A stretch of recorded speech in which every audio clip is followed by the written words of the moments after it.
Hello, welcome to my channel Hugged by Grandma, where today I'll be sharing Hershey's perfectly chocolatey chocolate frosting.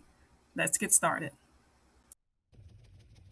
This is not a step that is listed, but it's something that I have got in the habit of doing. I don't typically like any lumps in my frosting, so I've just gotten in the habit of sifting it.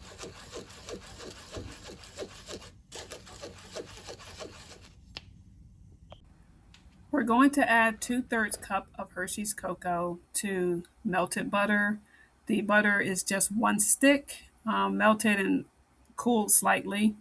You can use margarine. I've used both, and the consistency of the frosting is still really good. But as far as flavor is concerned, I do prefer to use butter. I actually prefer to use salted butter. So if you have salted butter on hand, I would go with that.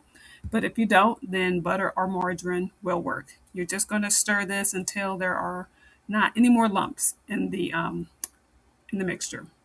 And just as a side note, Hershey Cocoa offers two different varieties. They have the 100% cocoa that's naturally unsweetened, but they do also offer a Dutch processed cocoa, which is more of a dark chocolate, is really rich, offers a great in-depth flavor to the frosting if you want to give that one a try.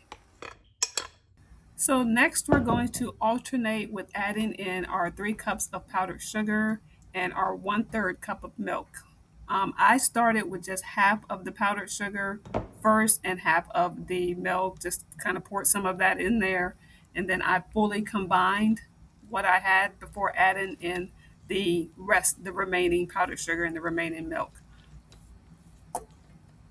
I also want to add that you will need a teaspoon of vanilla. Unfortunately, I did not have that clip to add to this video, but just be sure to add in the vanilla. That is a key component for this chocolate frosting.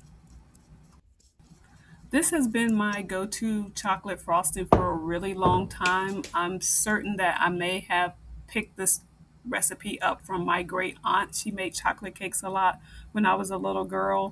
I'm not for sure if it was on the back of the package of the frosting, the Hershey's container. I'm sure she probably got it out of a cookbook. But the ease of making this frosting is one of the reasons why I really also like it, because you don't have to soften the butter. You melt the butter. You don't really need a hand mixer or a stand mixer to mix this. You can do this with a spoon, a wire whisk. It comes together really well. Also, it keeps that deep, rich chocolate color. I noticed that when you soften the butter and you add in the Hershey's cocoa, it seems to lighten it up a bit.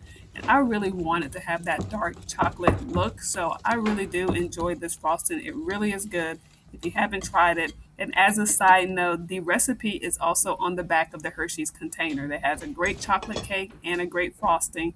You can't go wrong with either one of those. This frosting is also very easy to work with, and it's also plenty of frosting. I think originally looking at it, you may not think that it's enough, but it's the perfect amount for a 2-layer, 8-inch round cake or 9-inch round cake pan. I've never had any issues with spreading any frosting. Like I said, the consistency of it is perfect.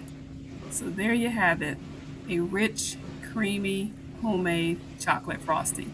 You can ditch the can. This right here is the best, and it's not that complicated to make.